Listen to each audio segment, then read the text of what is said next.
Oke, terima kasih Mbak Nesya. Iya. Nah, kita pasti sudah penasaran ya untuk lebih tahu lebih lanjut tentang skripsinya Mbak Nesya ini. Nah, sebelum kita tanya-tanya lagi, saya ingin melanjutkan ke sesi berikutnya, yaitu tanggapan dari Ketua Minat Literatur untuk Ibu Titin, dipersilahkan.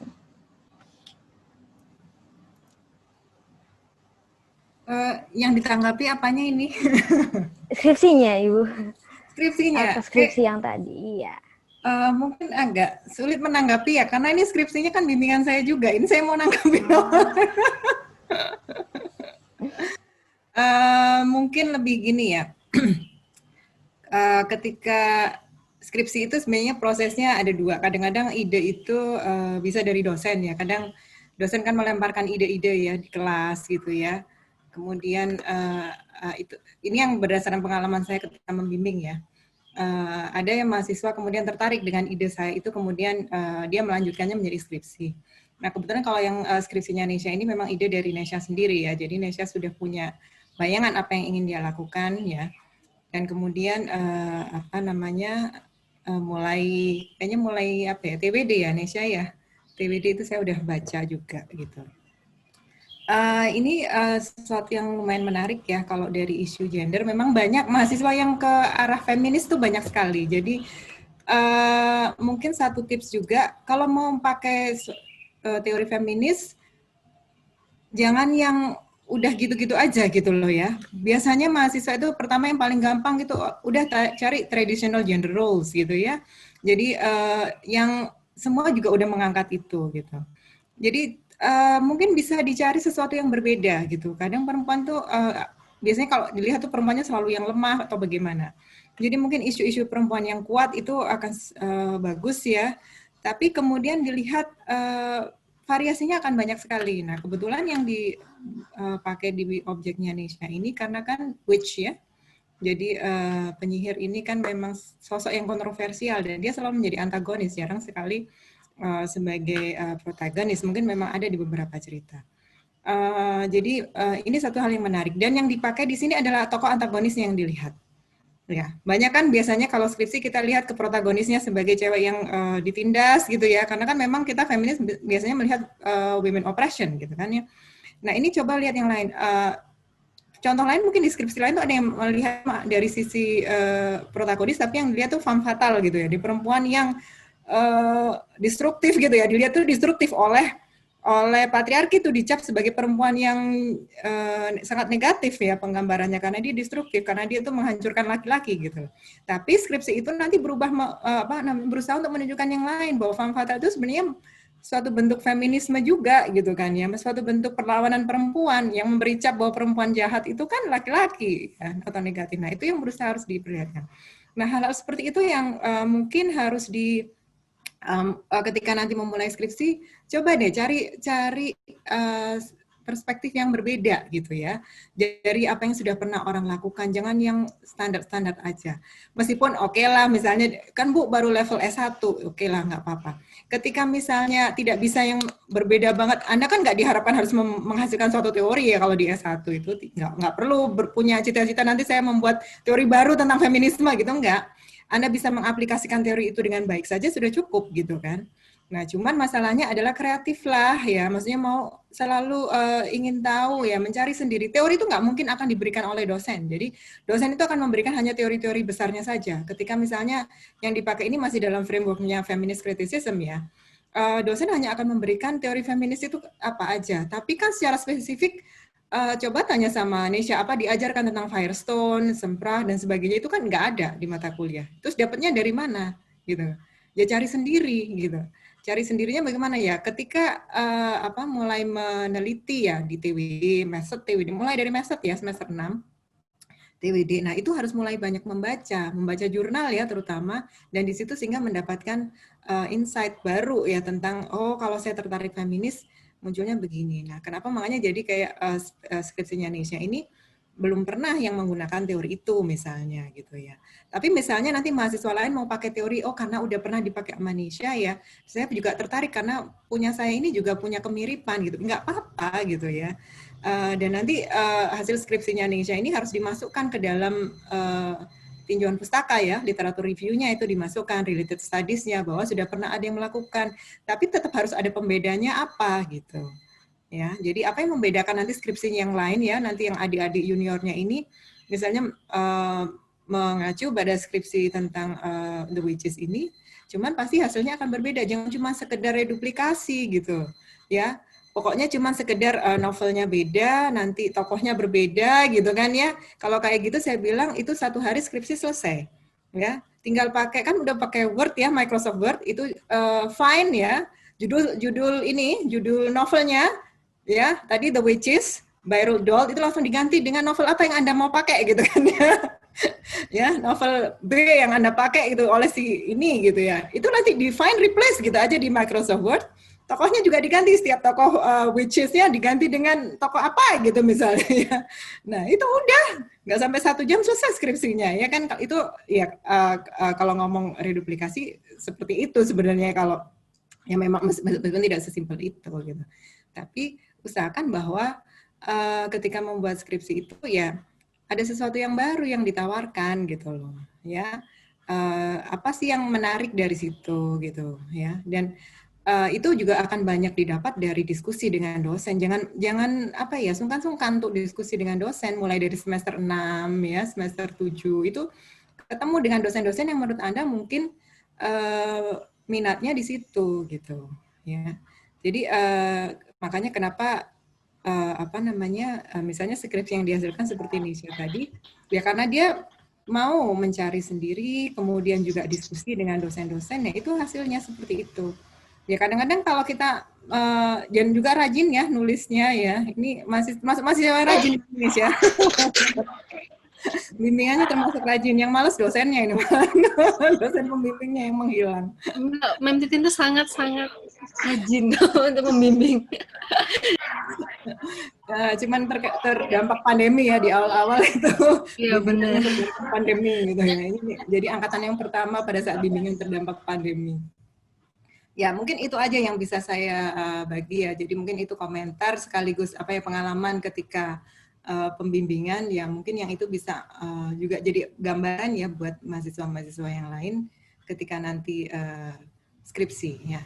Oke, itu terima kasih. Terima kasih Bu Titin. Untuk selanjutnya kita akan question dan sharing bersama Kak Nesya. Nah, aku mau tanya-tanya sedikit nih Kak. Untuk yang pertama nih, berapa lama sih Kakak menemukan objek skripsi Kakak dan topik skripsi Kakak itu berapa lama ya kira-kira? Pertama-tama, firstly, aku nggak, maksudnya literally nyari objeknya harus apa nih, enggak ya. Karena apa? Karena aku sendiri suka sama karya-karyanya Roald Dahl. Jadi kalau mau berapa lama nyarinya, ya dari SMA ya kira-kira. Dari SMA itu, bukan nyarinya sih, maksudnya ketemu sama karya-karyanya Roald Dahl itu pas SMA. Jadi mulai dari situ, oh ternyata itu ya, apa namanya, ceritanya itu menarik ya, nggak kayak cerita-cerita anak lainnya, banyak kompleks di situ, and then contradictions dan banyak lainnya seperti itu. Nah, mulai mantap kalau itu ada, aku mau itu menjadi objekku itu dari semester 7 atau 6 ya, lupa. Pokoknya children's literature, aku ambil children's literature. Di situ aku karena apa namanya, tugas akhir children's literature-ku juga ambil objeknya itu, jadi aku nggak banyak sih, cuman kadang sharing sama Mem Wulan ya, Mem Wulan tentang apakah objek ini bisa saya pakai. Karena apa? Problemnya adalah teks ini udah lama gitu loh, 1980 kan, yang dianjurkan itu 5 tahun ya, jaraknya 5 tahun dari menulis skripsi kan. Dianjurkannya seperti itu, tapi aku kekeh pengen kalau misalnya pakai ini gitu, apakah bisa gitu. Terus beliau ya coba aja gitu, akhirnya ya dicoba begitu. Berarti awalnya dari novel kesukaan Kakak gitu ya, jadi memang sudah tahu, memang sudah tertarik.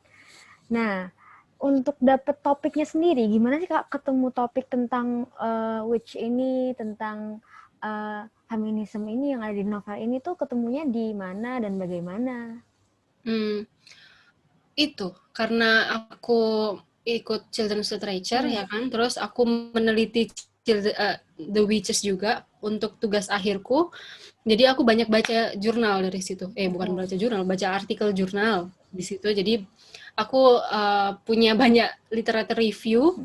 Nah, kira-kira apa sih yang sering sudah pernah dan sering diteliti oleh researcher lain misalnya. Jadi, aku nggak bisa kalau pakai topik ini, nggak bisa pakai topik ini, dan lain sebagainya. Jadi aku tahu di situ.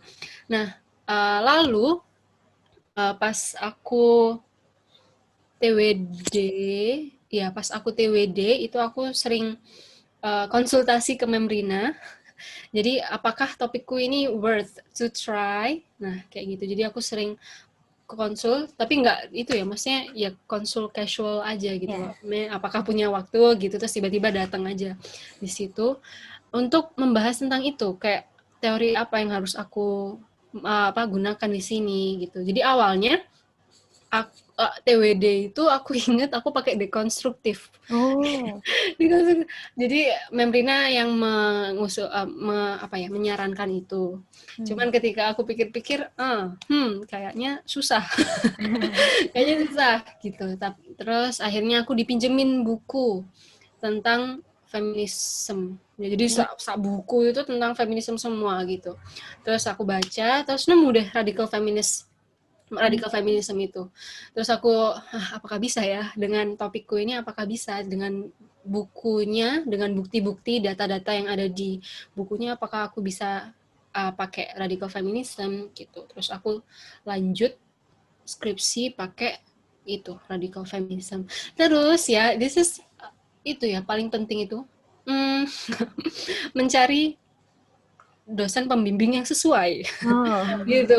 Nah, luckily saya diterima oleh oleh Mem Titin sebagai anak bimbingannya.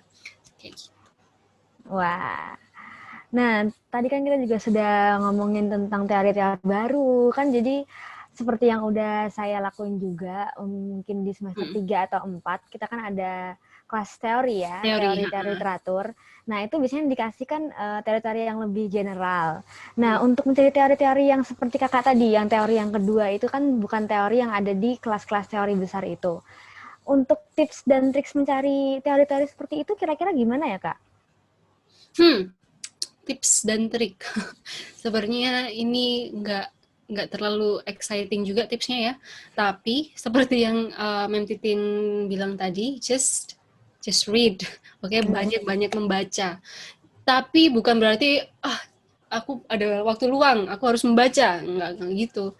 Jadi mungkin di semester 5 ke atas lah ya. Semester 5 ke atas itu kan kalian mulai menganalisis teks secara lebih serius gitu ya kan. Nah, dari situ kalian akan mencari-cari jurnal, artikel kayak gitu. Pasti kalian bakal nemu kok, oh ini link ini nyambung ke ini nyambung ke itu gitu. Jadi terusin aja gitu.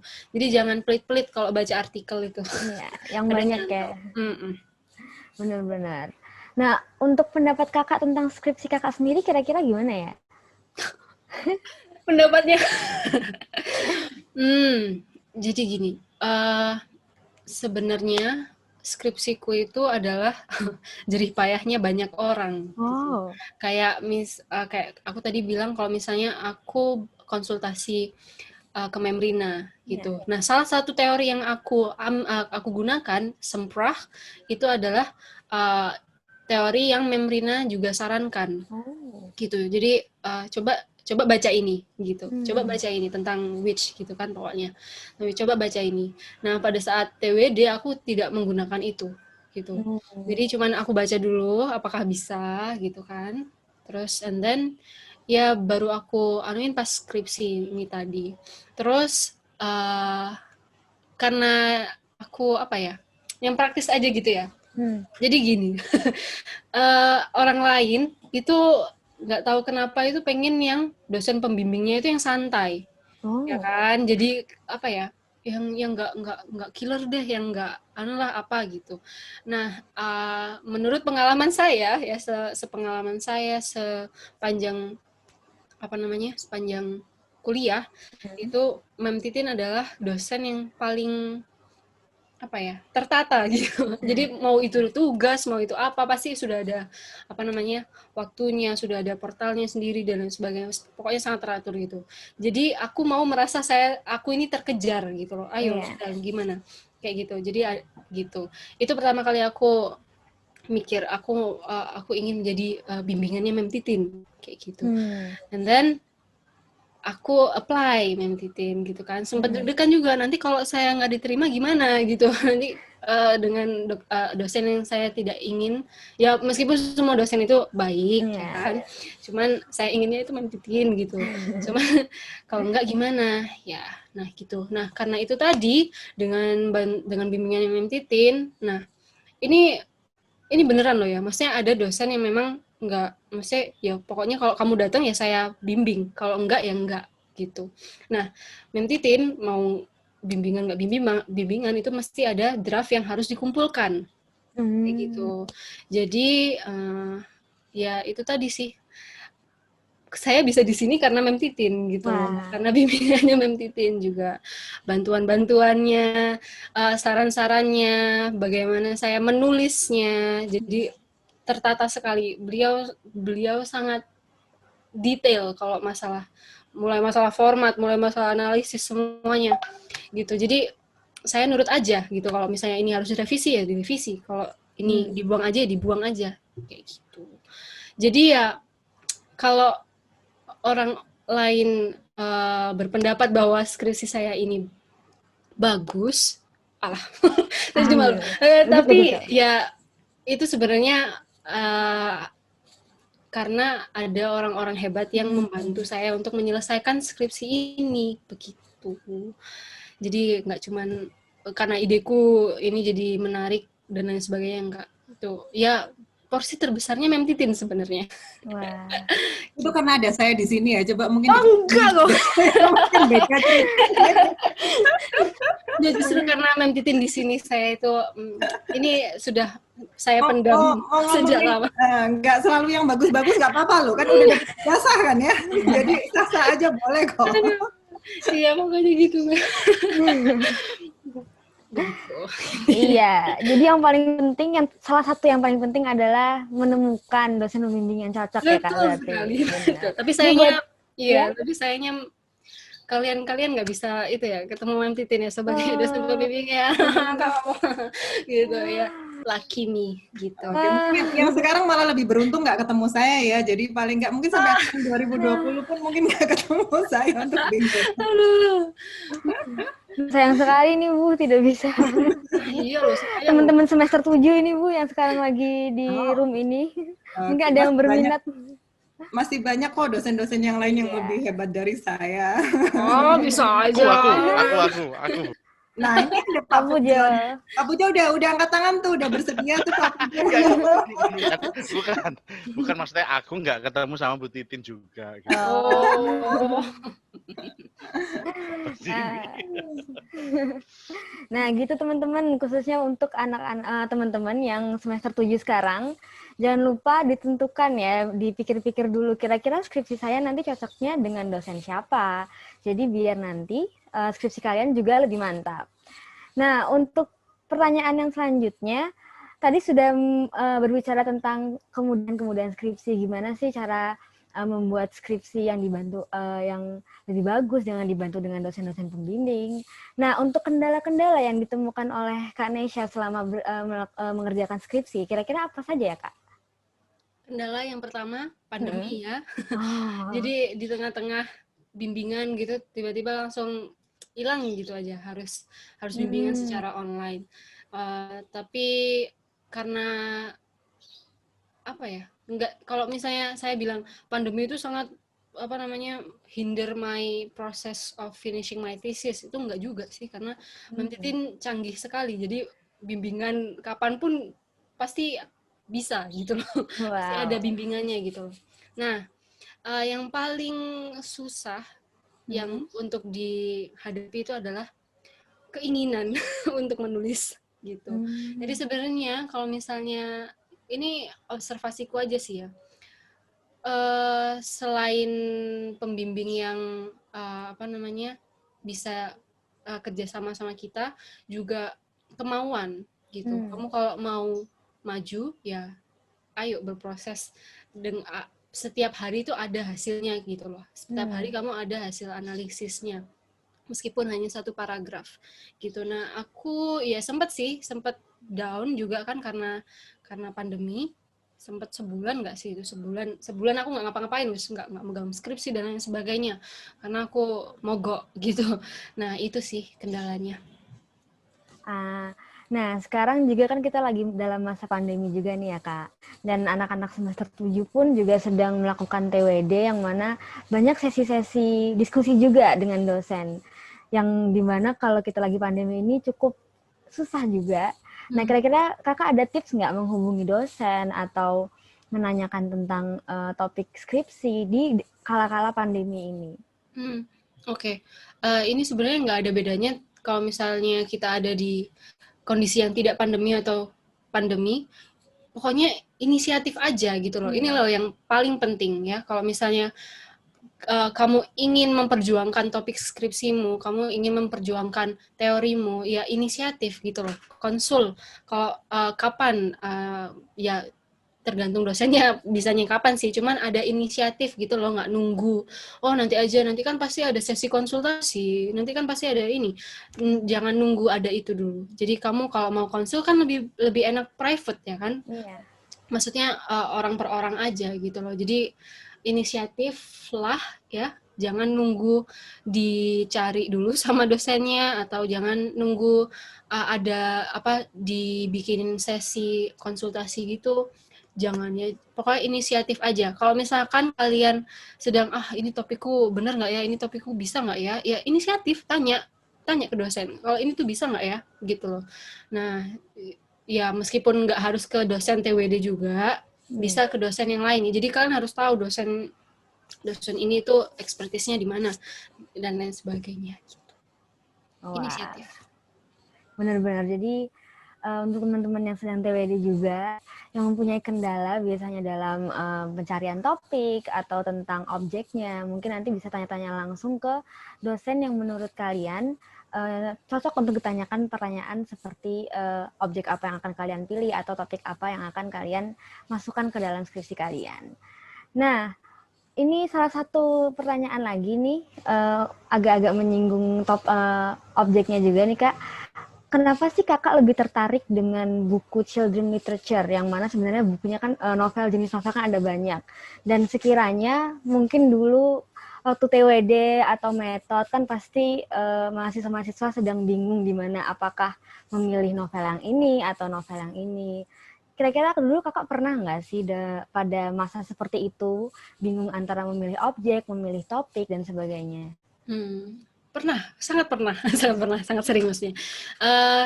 Gini, selain karena aku memang suka penulisnya, ya, jadi gini, kalau kalian pernah membaca buku, misalnya ya pernah sih baca buku, maksudnya baca bukunya tahun lalu gitu, misalnya tahun lalu, and then kalian baca lagi sekarang gitu, pasti akan beda feel-nya gitu. Nah, itulah kayak aku nggak paham kenapa orang itu nggak suka membaca buku kembali gitu loh yang sudah dibaca. Karena apa? Pasti pengetahuan kalian juga berbeda kan, tahun lalu dengan tahun sekarang. Nah, itu juga yang aku rasain ketika aku membaca lagi Roald Dahl ini gitu. Jadi ketika aku sudah punya pengetahuan ya meskipun sedikit tentang teori-teori literatur, aku bisa membaca dengan lebih baik gitu. Aku bisa membaca Roald Dahl itu dengan lebih baik dengan konteks-konteks yang dulunya aku nggak bisa gitu kan. Pas SMA juga tahu apa aku kan. Jadi aku cuman membaca Roald Dahl itu karena entertaining kayak gitu. Nah, lagi tambahan juga kalau misalnya children's book itu apa sih serunya, kan ya cerita anak-anak ya kan. Pokoknya nanti dia ada penjahat, terus dia melawan penjahat terus menang deh kayak gitu. Ya which is true ya, memang seperti itu. Cuman ketika kita membaca dengan konteks ya, kita akan punya menganalisa secara tidak sadar bahwa oh ini ternyata itu penuh dengan kontradiksi. You will see something in disguise gitu. Jadi ada yang sembunyi-sembunyi gitu loh. Jadi kamu bisa memutarbalikkan apa yang secara eksplisit dituangkan penulis ya. Kalau misalnya penyihirnya mati ya sudah mati gitu. Nah, tapi kalau kita misalnya membacanya dengan kacamata feminis gitu misalnya, oh berarti ini adalah usaha patriarki untuk mengenyahkan powerful women dari sistem di masyarakat seperti itu. Jadi pasti ada meskipun itu children's literature ya, kayak aku bilang tadi, kalau aku pakai radical feminist tuh apa nyambungnya gitu loh, kan sexuality, kan freedom of reproduction, ya kan, terus apa hubungannya dengan children's literature yang nggak ada sexuality-nya gitu loh. Ya, if you look deeper, you will find something kayak gitu. Jadi nggak masalah teksnya apapun gitu loh, nggak masalah apakah itu children's literature, mau science fiction, mau poetry, drama dan lain sebagainya. Pokoknya kalau kalian melihat dengan kacamata yang berbeda, melihat lebih dalam, pasti akan nemu interesting points-nya dia itu di mana.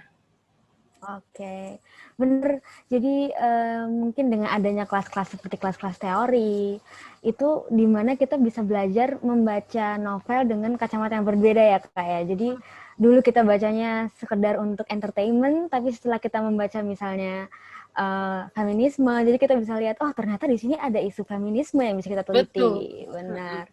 Dan itu hal yang penting teman-teman nanti untuk teman-teman angkatan 2020 atau 2019 yang akan memasuki kelas-kelas teori di semester 3 atau 4. Mungkin nanti bisa memperhatikan teori-teori tersebut, dan juga mungkin kalau kalian sekarang ada buku-buku yang sering kalian baca, nanti kalian bisa coba, wah ternyata di buku ini ada isu seperti ini, ada kasus seperti ini yang kalian nanti bisa teliti menggunakan teori-teori yang diajarkan di kelas teori.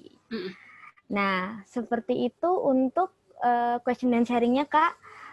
Saya mau mengingatkan untuk teman-teman bahwa setelah ini ada absensi kedua, teman-teman. Jadi, di sini kalian akan disuruh untuk melampirkan screenshot Zoom meeting. Jadi, untuk sekarang mungkin teman-teman bisa screenshot Zoom meeting-nya dulu untuk bukti.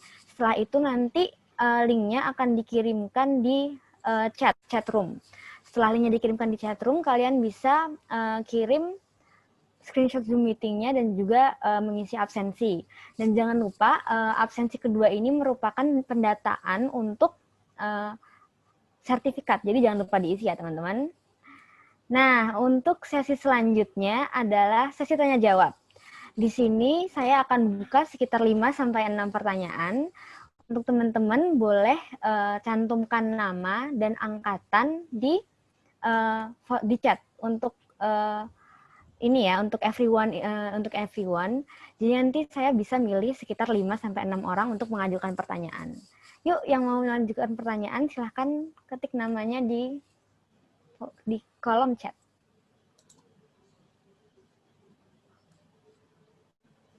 Oh, ini langsung ada pertanyaan satu.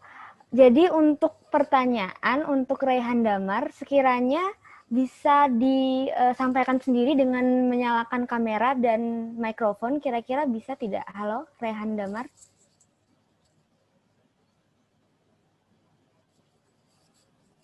Halo? Halo, Kak. Halo. Silakan disampaikan pertanyaannya. Iya, Kak. Di sini aku Raihan Damar dari angkatan 2019. Aku pengen tanya, Kak. Kalau misalnya nanti pas kita masuk peminatan literatur, terus kita mau menganalisis sebuah buku, tapi buku itu merupakan bagian dari satu seri buku. Jadi misalnya aku mau meneliti salah satu buku dari Harry Potter, kan ada 7, tapi aku cuma mau menganalisis satu buku. Itu kita tetap wajib menganalisis atau paham seluruh buku di seri tersebut, karena kan itu jalan ceritanya berlangsung kan, berkelanjutan dari awal sampai akhir, atau kita nggak apa-apa menganalisis satu buku aja yang kita pengen sesuai topik yang pengen kita angkat. Makasih, Kak. Makasih. Terima kasih atas pertanyaannya, Raihan. Untuk pertanyaan ini mungkin Kak Nesha bisa menjawab, mungkin nanti Ma'am Titin juga boleh menambahkan. Yuk, Kak Nesha dulu mungkin. Ini aku merasa tidak terkualifikasi untuk menjawab ini ya. Cuman setauku,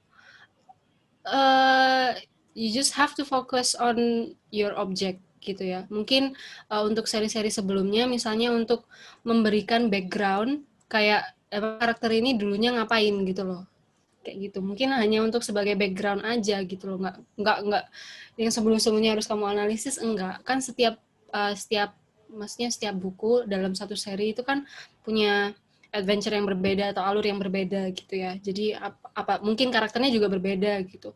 Jadi menurutku sih nggak perlu pada analisis sebelum-sebelumnya aja. Just make sure to provide background gitu tentang karakter. Kan ini nggak, jadi kamu kan pasti fokus ke satu karakter atau dua karakter dari sini. Jadi kamu harus punya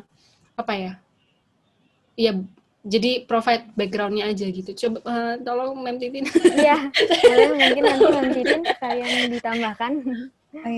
Untuk objek skripsi itu sebenarnya kalau dari puisi misalnya, ya puisi itu nggak boleh cuma satu, apalagi kalau puisi kan pendek-pendek ya. Sekarang song lyrics juga boleh, tapi di treatment sebagai puisi gitu kan. Itu boleh, tapi nggak boleh cuma satu aja. Nah kalau puisi itu minimal 3 itu yang harus dipilih. Cuman ada juga puisi itu yang panjang ya, sangat panjangnya puisi itu satu buku itu satu puisi. Nah itu beda lagi kalau kayak gitu ya. Oke, itu satu puisi kita anggap ya satu buku aja, jangan sampai 3 buku. Kemudian ada short stories gitu kan. Males nih novel panjang kan, saya baca harus 300 halaman sampai 1000 halaman. Mending saya analisis short stories aja, ada yang cuma 5 halaman, saya udah jadi satu skripsi.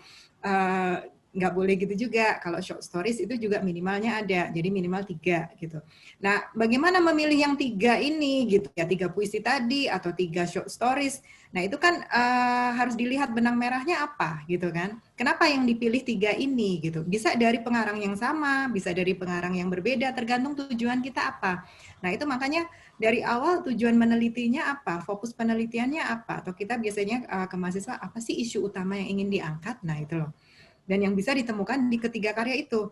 Nah, terus kalau yang cerita novel gimana? Novel kan ada yang pakai sequel ya, sampai trilogi kayak atau apakah saya harus pakai semua gitu kan? Nah, kembali lagi ke tujuan awal. Mau meneliti apa dari novel tersebut? Apakah memang mau dilihat dari semua triloginya? Tapi kalau saran saya di level S1 nggak usah lah, kalau novel satu aja gitu kan ya. Memang ada yang misalnya komparatif antara novel dengan filmnya misalnya, itu boleh termasuk comparative literature, atau novel yang karya novelnya dengan graphic novels dan sebagainya itu juga boleh, misalnya 2, atau antara puisi dengan novel sebagai adaptasinya dan sebagainya itu boleh. Nah, makanya kembali lagi tujuannya kenapa harus dipilih 1 karya atau 2 karya atau 3 karya gitu loh. Nah, nanti dosen akan memberikan pandangan, oh kayaknya kamu 1 aja cukup, nggak perlu pakai diperbandingkan gitu ya. Atau kayaknya kalau 1 ini nggak cukup, harus dibandingkan dengan yang lain. Cuman kalau biasanya di trilogi gitu, nggak harus juga diambil semuanya, atau Harry Potter itu lebih dari 3 ya. Nggak harus semuanya seri Harry Potter. Nah, tapi kamu harus bisa menjelaskan, kenapa kok Harry Potter yang ketiga gitu, atau yang keempat, novel keempat, apa sih yang menarik dari ini gitu, yang mau diangkat apa gitu, isunya apa. Toh ya tokohnya dari awal sampai akhir ya Harry Potter dengan teman-temannya itu kan, tapi apa yang membedakannya? Kenapa kok bukan yang Harry Potter yang pertama atau yang terakhir gitu. Nah, itu yang harus bisa dijelaskan ya. Argumen itu harus sudah muncul ketika di latar belakang. Nah, itu yang penting sebenarnya. Jadi udah menunjukkan pentingnya kenapa saya harus pilih objek ini. Itu harus jelas dari awal. Ya, mungkin itu ya yang bisa ditangkap ya. Baik, terima kasih Mem Titin dan Kak Nesya. Untuk Rehan, apa sudah terjawab pertanyaannya? Ya sudah, terima kasih Kak. Terima kasih. Bu. Untuk pertanyaan selanjutnya, jika ingin bertanya, silahkan tulis nama dan angkatan di kolom chat. Untuk teman-teman, apa ada yang mau bertanya lagi?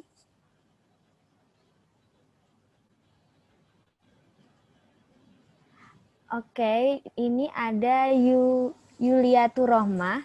Untuk Yuliatur Rohmah, angkatan 2020, bisa menyalakan kamera dan mikrofon? Sudah.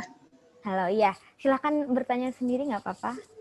Permisi, saya ingin bertanya, Ya. Apakah jika kita memilih cerita fiksi untuk menjadi bahan bahasan, apakah kita harus berimajinasi sedalam mungkin? untuk bisa memahami suasana dan alur yang disampaikan oleh penulis, sehingga kita bisa menangkap dan memahami maksud penulis. Baik. Pertanyaan ini mungkin bisa dijawab oleh Kanesha dan Mem Titin juga. Untuk Kanesha, apa ada yang mau langsung saja? Oke. Langsung ke Mem Titin aja. Kalau gitu, silakan Mem Titin untuk menjawab pertanyaan ini. Mungkin Desa bisa jawab dulu nih dari yang kemarin pengalaman aja yang kemarin kenapa ketika memahami The Witch itu kayak apa coba? Iya, oke. Duh, gimana nih? Jadi gini, mungkin karena angkatan 2020 ya, jadi belum masuk ke teori-teori literatur. Cuman di teori literatur kita akan apa ya? Ini aku juga takut lupa sih. Ada teori yang namanya New Criticism, ya. Nah, di situ ada istilah yang namanya the death of the author, kalau nggak salah sih ya. Semoga benar. Nah, itu tadi. Jadi, ketika kita menganalisis, kita tidak selalu harus aware tentang apa yang penulis itu ingin utarakan dalam teksnya, gitu. Jadi, kita bisa ignore that, ya. Pokoknya, bodo amat penulisnya mau apa, gitu. Cuman, aku mau bikin meaning yang baru dari teks ini. Nah, itu malah sangat dianjurkan sebenarnya. Nah, jadi kalau boleh saran ya, jadi imajinasinya itu imajinasi untuk menarik meaning yang baru dari teks yang kamu baca. Kalau misalnya penulisnya ingin kamu, kalau The Witches sendiri ya, The Witches sendiri itu ingin menanamkan bahwa wanita yang powerful itu adalah wanita yang jahat. And then wanita yang lemah itu adalah yang baik gitu. Penulis ingin menanamkan itu kepada pembaca. Cuman saya nggak mau gitu loh. Aku nggak mau kalau misalnya powerful woman itu jadi wanita yang jahat. Jadi I try to membelokkan maksud-maksudnya penulis itu tadi berdasarkan teksnya dia sendiri, bahwa ada kontradiksi di situ. Kayak gitu. Jadi ya itu sih yang paling penting ya, find the contradictions about what explicitly the text wants to tell you and what you can implied from it. Itu aja deh, itu aja. Iya. Terima kasih Kanesha. Mem Titin bisa menambahkan.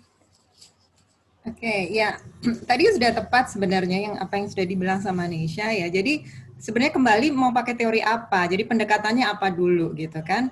Salah satu tadi sudah disebutkan New Criticism itu bahwa kita tuh nggak perlu, kalau kita terlalu mikirin sebenarnya maksudnya pengarang apa, itu kita malah nanti salah, itu namanya intentional fallacy. Kita tuh pengen tahu apa sih maksudnya, tapi juga nggak gitu-gitu banget, nggak peduli sama apa kata penulis. Yang penting gimana perasaan saya ketika memahami atau sebagai pembaca memahami itu, saya jadi bisa interpretasi suka-suka. Itu juga salah, itu namanya affective fallacy. Jadi namanya menginterpretasi karya sastra itu juga bukan suka-suka kita aja mau diinterpretasi apa saja atau tergantung apa interpretasi penulisnya, tidak seperti itu juga. Ada di beberapa karya sastra yang kalau kita pakai pendekatan tertentu kita harus tahu penulisnya siapa. Misalnya feminis itu sebenarnya termasuk kita harus tahu. Nah, si Roald Dahl itu sebenarnya laki-laki perempuan gitu. Kalau dia perempuan, kenapa karyanya jadi kayak begini gitu ya? Membela feminis atau enggak gitu kan ya? Kalau dia laki-laki, oh jelas nih laki-laki. Kalau dia malah menjelek-jelekkan perempuan gitu, kita kan malah lebih bisa laki-laki jelas dia pasti sebagai perwakilan patriarki. Tapi kalau ada penulis laki-laki, hanya dia itu lebih feminis, kita bisa melihat kenapa, di background dianya apa, segala macam. Tapi bukan berarti bahwa kita harus nurutin ya, misalnya si penulis maunya seperti ini dan sebagainya gitu. Yang penting adalah ketika membaca itu, kita mau lihat dari perspektif mana, kemudian ketika kita berargumen itu ada buktinya. Kenapa kok saya ngomong bahwa misalnya dia adalah orang yang powerful dan nggak sejelek itu kok gitu kan. Nesha ketika berargumen dalam skripsinya itu nggak sejelek apa yang mau digambarin sama si Roald Dahl. Nah, kamu kalau mau bilang seperti itu, dibilang nggak sejelek itu, buktinya apa? Nah, itu harus bisa ya ditemukan di dalam novelnya, kemudian disandingkan dengan teorinya. Nah, berdasarkan teori ini benar loh, di novel ini ada kayak begini gitu. Jadi kembali lagi, bukan berarti kita harus selalu menuruti penulis ya, atau menuruti nggak nurutin penulis sama sekali, nurutin terserah apa yang kita pahami gitu ya. Jadi tergantung pendekatannya apa. Ada yang memang pendekatan hanya benar-benar dari readernya ya, ada reader response misalnya. Bagaimana pembaca itu merespon terhadap suatu karya sastra. Tapi responnya juga nggak ngawur-ngawur juga ketika merespon, loh dasarnya apa responnya seperti ini? Nggak tahu, pokoknya saya mikirnya begitu, nggak gitu-gitu juga gitu. Ya, jadi nanti jangan terlalu terpaku dengan penulis maunya apa gitu ya. Ketika misalnya apa yang sudah saya interpretasi sesuai nggak sih apa yang diinterpretasikan penulis, nggak harus selalu seperti itu. Ya kembali ke pendekatan apa yang mau kita pakai. Oke? Baik Bu, terima kasih. Untuk Yuliatu, apa sudah terjawab pertanyaannya?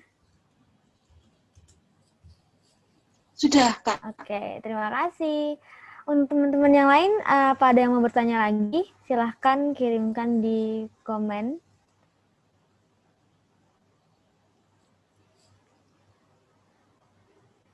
Untuk teman-teman angkatan 2017 mungkin yang sedang skripsi, yang sedang TWD apalagi sekarang.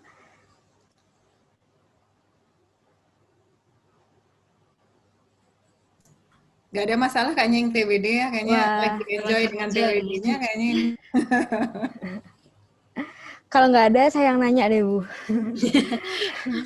Saya sedang TWD juga ini, Bu. Jadi, untuk pemilihan topik, pasti topik dan objek biasanya, Bu. Jadi, kan sekarang ini banyak form literatur yang berbeda. Mungkin electronic literature, dan bentuk-bentuk lainnya. Nah, untuk bentuk-bentuk literatur yang berbeda seperti itu, kira-kira apa diperbolehkan ya Bu dipergunakan untuk skripsi di sastra Inggris ini?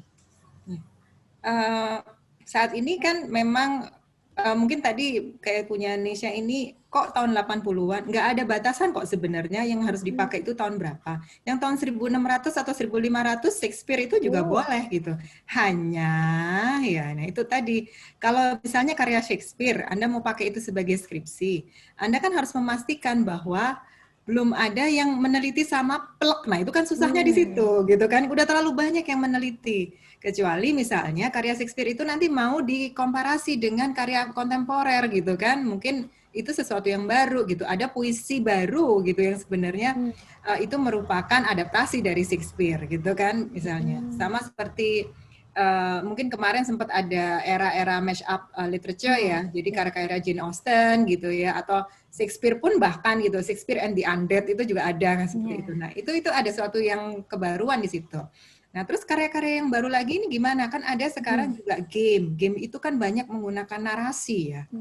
Ya jadi saya juga pertama nggak ngerti, tapi saya pernah download satu game itu, sebenarnya gamenya sederhana ya, cuman mungkin kalau zaman dulu tuh kayak cuman apa ya, nembakin atau untuk supaya jadi satu line gitu ya, bentuk-bentuk yang sama itu ya, semacam apa ya, Candy Crush atau apa itu ya. Iya, Bu. Cuman ini pakai narasi, jadi ada warrior-nya, ada apa, dan ada cerita. Sebenarnya gamenya masih sama dengan yang dulu, hanya narasinya itu. Kemudian bahwa kita tuh harus melawan musuh, ada gini. Yang maksud, karena beberapa mahasiswa waktu itu menanyakan bagaimana kalau kita mau memakai itu sebagai literature. Nah, yang harus diperhatikan mungkin, kita kan memang juga ada mata kuliah contemporary literature ya, dan salah satu bagian dari situ adalah electronic literature. Ada juga buku baru yang baru kita beli ya di departemen, mungkin yang tertarik itu mungkin agak sulit, tapi ya sekarang ya di departemen kalau kita nggak punya e-booknya karena pandemi, itu ada bentuk-bentuk literatur yang baru, yang kontemporer, yang itu bisa dijadikan objek penelitian. Cuman harus kembali bahwa cara penanalisisnya nanti akan berbeda ya dengan yang klasik ya. Jadi karena misalnya tadi dalam game itu pasti ada bentuknya multimedia gitu kan. Ada gambarnya juga, kemudian ada ya tokoh-tokohnya siapa aja dan bagaimana apakah tokoh-tokoh itu cukup berkembang atau enggak. Dan yang dilihat kan ketika contemporary itu nggak hanya sekedar narasinya, tapi juga formnya gitu kan. Dan bagaimana itu akan memberikan sumbangsi terhadap contemporary literature. Gitu. Kemarin sempat seperti mungkin berapa tahun ya? Mungkin ada 5 tahun atau belum 5 tahun ini ya, graphic novels yang mulai kita mulai dikenalkan ya di Departemen Sastra Inggris ini, banyak yang kemudian menggunakan graphic novels gitu ya. Graphic novel kan juga gitu, ada naratif, ada non-naratif aspek, dan itu harus dianalisis, nggak bisa hanya menganalisis kata-katanya saja, tapi harus dari gambarnya juga. Nah, kalau puisi kan juga gitu, ada puisi yang multimedia ya, atau Insta poetry yang muncul di Instagram. Nah, kayak gitu ya. Nanti mungkin bisa dilihat tidak hanya sekedar puisinya gitu. Bisa juga mau dilihat kayak jadi reader response misalnya, bagaimana respon dari orang-orang yang ngasih komen di Instagram misalnya gitu kan, dan sebagainya. Jadi banyak sebenarnya yang bisa dilihat dari situ. Jadi sampai mana batasannya? Song lyrics itu boleh, karena kan kemarin sempat ya Bob Dylan yang jadi penerima anugerah Nobel gitu ya. Padahal dia adalah pengarang lagu, bukan sastrawan gitu. Nah, itu membuktikan bahwa lirik lagu pun ketika kita melihat liriknya ya, bukan melihat video klip atau apa, bukan, tapi lirik lagunya itu yang poetik dan itu bisa kita anggap sebagai puisi gitu. Jadi sebenarnya tidak terbatas, tapi harus diingat bahwa perlu konsultasi ya dengan dokter. Karena kan tidak bisa istilahnya digebiah-uyah semua narasi di game itu bisa dipakai, karena game sendiri macam-macam. Mungkin ada yang pakai narasi sih memang, tapi narasinya hanya sedikit atau terbatas. Kenapa nggak bisa kalau yang terbatas? Nanti susah sendiri yang mau dianalisis apa. Ada nggak perkembangan karakternya di situ, terus harus disesuaikan juga dengan isu apa yang mau diangkat gitu ya. Jadi saya sih mendorong ya untuk munculnya skripsi yang menggunakan sastra-sastra kontemporer gitu ya. Tapi yang klasik pun tetap ini nggak apa-apa gitu ya. Jadi kita tetap perlu yang klasik gitu kan ya. Jadi ada balance lah antara klasik, kontemporer, dan jadi bisa ada dua-duanya gitu. Mungkin itu sudah menjawab pertanyaan? Sudah, Mem. Terima kasih, Mem. Untuk teman-teman yang lain kita buka. Oh, ini ada. Boleh untuk Dinda Hana angkatan 2018 untuk menyalakan kamera dan mikrofon. Halo. Halo Dinda. Untuk pertanyaan terakhir ini, Dinda.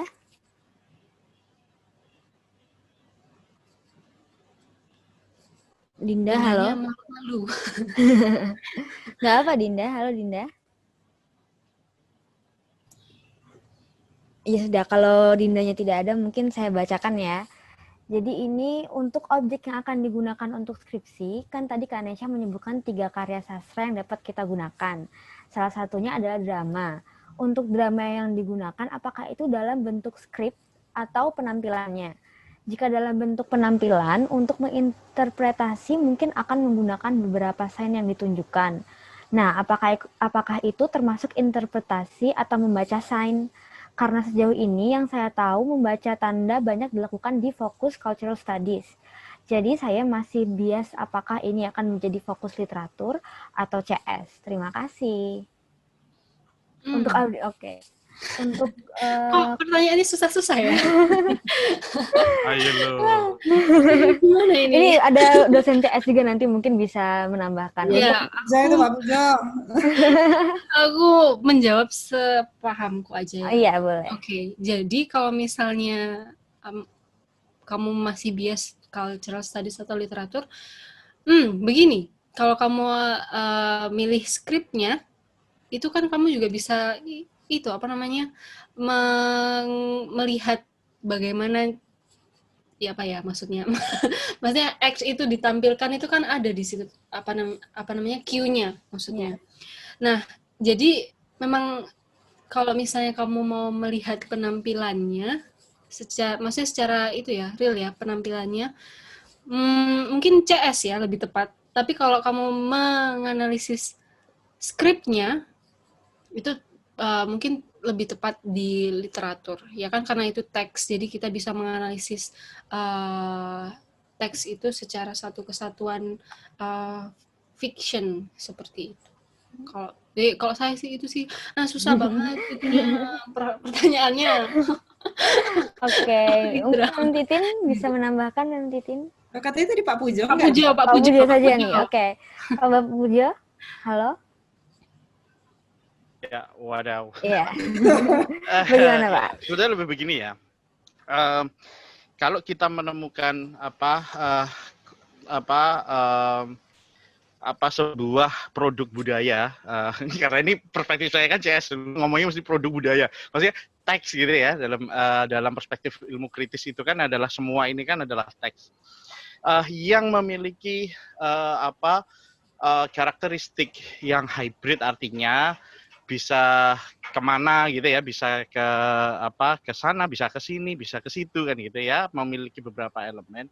Mungkin tinggal kita fokuskan kita tentukan saja fokusnya.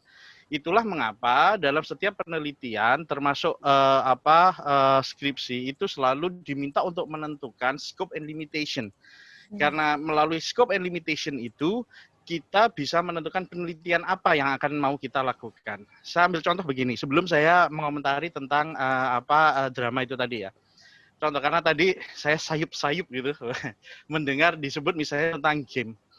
Game itu kan sebetulnya dalam ranah media and culture studies itu ada ini tersendiri ya, ada kayak semacam bidang tanda kutip gitu ya tersendiri yang membahas tentang itu, yaitu game studies namanya. Nah, tetapi kemudian ketika yang mau meneliti ini kemudian ternyata fokus kepada karakter saja, misalnya main karakter. Terus kemudian metodenya dipikir dulu, metodenya apa? Bisa nggak kira-kira misalnya pakai hero archetype misalnya. Nah, itu bisa sebetulnya kalau memang fokusnya hanya pada situ saja, itu sebetulnya bisa bisa juga dipakai oleh anak-anak literatur. Jadi kayak gitu. Jadi kita lihat fokus scope and limitation saja, scope limitation-nya dan juga metodenya apa. Itu yang membedakan rumpun keilmuan itu gitu ya, yang istilahnya hubungan antara rumpun keilmuan dan penelitian. Jadi tidak serta merta, karena gini, karakteristik utama saya menyebutnya sebagai karakteristik utama produk budaya postmodern gitu ya, itu adalah dia kadang tidak dengan mudah bisa dikotak-kotakkan. Ya kan? Itulah mengapa tadi Bu Titin mengatakan jangan kotak-kotakkan kalau udah kayak kenapa? Karena kita sudah ngomong tentang contemporary studies gitu ya, apapun itu, wah itu macam-macam gitu loh. Ya kan? Itu bisa masuk ke kita bisa kemanapun, tergantung kita fokusnya itu lagi. Nah, balik kepada drama. Sekarang pertanyaannya kemudian apa sih yang diteliti dari drama itu kan gitu kan? Kalau memang yang diteliti itu adalah tadi sudah disebutkan sama Nisa ya, skripnya dan ininya literature. Terus kemudian kalau misalnya fokusnya itu adalah pada penampilan, pada istilahnya pada representasi tanda misalnya kayak gitu ya di dalam penampilannya, ingat dalam performance ya, live performance ya. Itu bisa jadi CS, balik ke ini. Terus kalau misalnya yang dilihat itu adalah pada istilahnya pada karakter, perkembangan karakter, itu literature. Nah, makanya lihat kan betapa sebetulnya betapa kompleksnya ini kalau tidak ada pembatasan dalam bentuk kontekstualisasi, benar nggak sih, itu ada nggak sih kalimat itu terminologi itu ya? Tidak ada pembatasan konteks yang ditunjukkan pada melalui fokus dari penelitian itu. Jadi lagi-lagi kembali kepada kalau menurut saya ya, scope and limitation, kemudian pada metodenya. Apa sih sebetulnya yang mau dicari? Apa sih yang mau diteliti? Jadi seperti itu. Itu lebih kurang. Monggo Bu Titin silahkan ditambahi. Iya, tadi drama pun kalau mau pakai linguistik juga bisa gitu. Ya benar.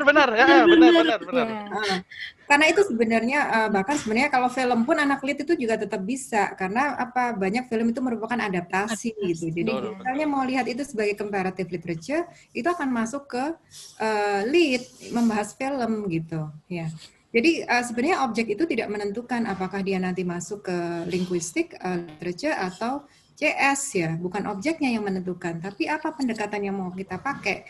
Kalau dia menggunakan, dan kadang pendekatan itu pun juga mungkin kalau di level L1 memang tidak terlalu yang multidisipliner kita pakai ya. Tapi kalau udah di level lebih atas lagi, itu agak lebih sulit lagi membedakan ya. Apakah ini masuk linguistik atau literature atau cultural studies, itu sebenarnya sudah apa ya, bisa sangat cair gitu. Nah, ketika anak lead mau melihat drama, memang disarankan untuk melihat di skripnya. Saya ingat semester lalu mahasiswa saya itu membahasnya tidak hanya sekedar drama ya, tapi musical. Tahu ya musical yang di Broadway itu. Dan kebetulan ini salah satu musical favorit saya yang Hamilton gitu kan. Itu yang lagi booming. Mungkin yang punya bisa punya akunnya Disney Plus ya, tolong nonton, itu bagus banget ya. Itu apa namanya, salah satu musical yang sangat-sangat ini ya, apa namanya, fenomenal gitu kan. Nah, banyak juga yang sudah membahas itu gitu loh. Dilihat dari performance-nya, karena apa? Yang main di situ ini ngomongin tentang sejarah Amerika ya. Tapi yang main cast-nya itu adalah orang-orang macam-macam ya, Caribbean lah, yang Afro lah, tapi menjadi tokoh-tokoh Amerika, menjadi founding fathers-nya orang Amerika, bukan orang kulit putih yang aktornya itu gitu loh. Nah, itu ada yang mengomentari, maksudnya membuat jurnal tentang itu, artikel jurnal tentang itu. Nah, mahasiswa saya ketika dia sebagai anak sastra, dia ingin melihat fokus ke karakter antagonisnya. Salah satu karakter antagonis di situ, jadi bukan Hamiltonnya sebagai protagonis, tapi musuhnya yang nembak mati si Hamilton itu, Sharon Byrne. Dan dia melihat bagaimana sih dia sebagai villain yang tidak terlalu villain sebenarnya, atau villain yang kayak gimana sih dia itu sebenarnya gitu. Untuk redefining ya sebenarnya villain archetype itu seperti apa. Makanya yang dipakai bukan Broadway performance-nya, karena juga kita nggak mungkin juga nonton di Broadway dan pada saat itu Disney Plus belum keluar gitu. Jadi setelah skripsinya ujian baru dia malah bisa nonton ininya. Nggak bisa, jadi harus dapat apa ya, emang harus dari skripnya, karena mau dilihat karakterisasi muncul itu dari skripnya. Dan skrip itu sebenarnya drama, kalau musical itu semua adalah lagu, ya kan? Semua dinyanyikan, tapi jadi sebenarnya agak-agak kayak poetry, tapi dan ini Hamilton tuh uniknya lagi, dia tuh nge-rap gitu kan, semua itu adalah bentuknya rap gitu kan.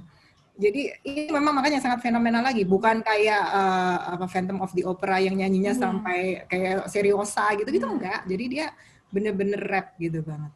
Jadi ini bisa diteliti. Nah, CS mau meneliti Hamilton bisa juga gitu loh. Anak linguistik mau meneliti Hamilton bisa juga gitu. Nah, kembali kalau Anda literatur ya kita pakai pendekatan apa sebagai anak sastra gitu. Nah, itu tadi menggunakan skripnya itu untuk melihat ya unsur-unsur sastranya di situ. Apakah mau melihat dari unsur-unsur entah itu karakternya, ya kemudian kita lihat isu apa di dalam karakternya, atau mau melihat apa di situ yang bisa menarik untuk dianalisis, tapi dari kacamata sastra.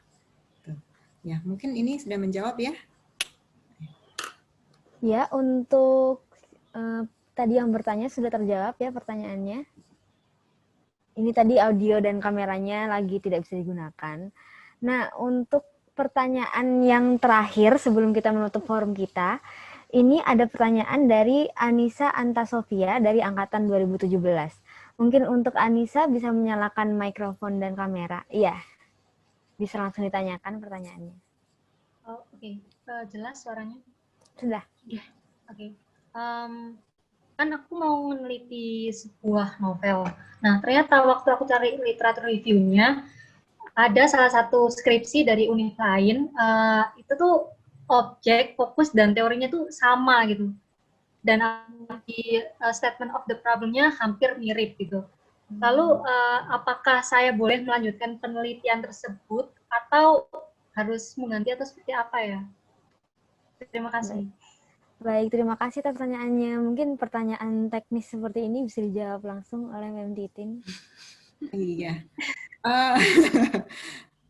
Gini ya, jadi makanya kenapa jauh-jauh hari itu bahan bacaan kita harus banyak ya. Jadi mulai dari ini yang angkatan 2020, 2019 udah mulai banyak-banyak baca karya sastra.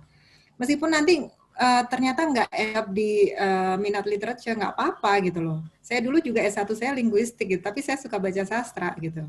Loh kok jadi ketua minat sastra ya? Nah itu dia. Nah, jadi nggak masalah gitu. Jadi saya suka sastra, I read it for pleasure gitu kan. Jadi yang mulai dari sekarang ngumpulin banyak-banyak bacaan sastra gitu loh, karya-karya sastra. Sehingga ketika nanti udah punya skripsi, punya banyak option gitu ya. nggak cuman satu ini aja objek saya gitu. Jadi misalnya kalau objek ini ternyata sudah banyak diteliti orang lain, saya masih punya objek lain yang kira-kira bisa jadi gantinya. Jadi ada pilihan A, B, C, D gitu ya. Nah, kemudian apa berarti terus harus ganti objek? Enggak juga sebenarnya. Objeknya masih bisa tetap sama. Hanya tadi kalau bisa coba mungkin pindah posisi ya, jangan dari fokus yang sama, jangan dengan teori yang sama. Coba pakai fokus yang lain. Sama kayak mungkin kalau tanya sama Nesya, The Witches itu pasti sudah banyak diteliti kan? Dan makanya itu gunanya literatur review ya. Anda menggunakan apa? Anda harus banyak melakukan literatur review gitu. Nggak cukup sebenarnya hanya 3 atau 5 artikel yang dibaca. Sebanyak-banyaknya yang dibaca untuk melihat berhubungan atau enggak. Ternyata kok ada yang sama gitu ya kan? Nah, kalau sesama di UNER nggak boleh objeknya sama, meskipun Anda mau pakai fokus yang berbeda. Selama ini masih belum kita perbolehkan. Kalau di universitas lain sudah ada, nggak apa-apa objeknya sama. Cuman berarti harus diganti. Kalau misalnya dia pakai feminis, mungkin nggak sih pakai yang lain gitu loh. Mungkin pakai, dia kebetulan perempuannya ini kulit hitam, jadi pakai African American bisa nggak? Tapi dengan teori approach yang sama, misalnya sama-sama, ini pengalaman ya, mahasiswa saya waktu itu pakai novel, apa ya judulnya, The Girl Who Fell from the Sky. Itu mahasiswa bimbingan saya yang menggunakan teori African American untuk melihat isu double consciousness gitu ya. Terus saya baca novel ini kok menarik, dan masih ada isu African American yang lain sebenarnya yang bisa digali dan belum digali oleh mahasiswa saya. Saya tulis lagi itu, menggunakan novel yang sama, objeknya sama, tetap pakai African American, tapi saya nggak bicara tentang double consciousness gitu. Saya ngomongin pakai, mungkin saya udah share di mahasiswa yang pernah ikut di kuliah saya, they call me an Oreo gitu, they call me Oreo. Itu kan karena dia hitam putih gitu ya. Nah, saya melihatnya dari apa? Sisi lain ada borderism and colorism, itu misalnya, itu ada isu lain di situ. Nah, coba bisa secara kreatif melihat, kalaupun objek ini mau saya pakai teori sama-sama feminisnya, tapi feminis yang berbeda, ya sehingga akan memunculkan hasil yang berbeda. Gitu. Jangan pakai yang plek sama sampai statement of the problemnya sama. Nah, statement of the problemnya berarti yang harus diganti. Coba cari permasalahan yang lain kalau mau tetap pakai objek yang itu. Dan pastikan bahwa itu misalnya tidak sama dengan di universitas itu, ternyata sama dengan artikel jurnal yang lain ya, sama aja bohong gitu. Makanya kenapa kita tuh harus banyak baca ya, bandingkan dengan apa-apa yang sudah pernah dilakukan mahasiswa lain ataupun ditulis di jurnal-jurnal lain gitu ya. Supaya jangan sampai begitu hari H ya udah TWD udah lolos gitu, waktu bikin skripsi ternyata sama plek gitu loh. Sehingga harus ganti objek. Kalau ganti objek Anda harus ujian proposal lagi gitu loh. Ya. Jadi ini lagi TWD ya. Kalau lagi TWD objeknya nggak apa-apa sih mau ganti. Tapi kalau ganti juga udah mulai jalan kan agak repot ya gitu. Tapi kalau mau objeknya sama, coba pindah tempat gitu ya untuk melihatnya dari jendela yang berbeda gitu loh. Meskipun misalnya masih dalam criticism atau approach yang sama, masih memungkinkan, nggak masalah, tapi tetap perspektifnya berbeda yang mau dilihat.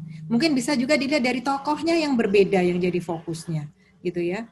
Ada contoh mahasiswa saya yang lain itu dia hanya mengambil tokoh yang nggak signifikan, bukan major character di situ yang dia analisis. Jadi karena major character pasti sudah banyak diteliti orang. Dia ngambilnya dari karakter yang minor yang cuman sedikit, cuman itu ada kesulitan. Kalau karakternya minor itu pasti nggak banyak dialognya atau yang diceritakan sedikit ya.